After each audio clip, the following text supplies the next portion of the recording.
This video demonstrates the process of changing from 110280 bag to 140350 bag.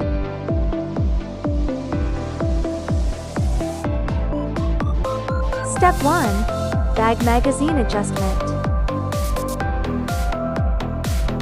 Loosen the 4 fixing screws and adjust to the appropriate size for the bag.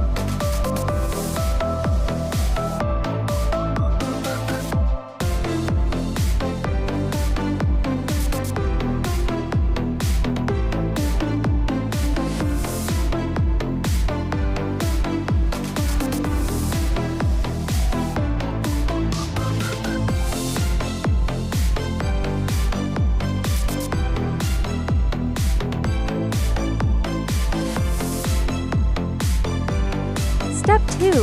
Adjust the bag opening width.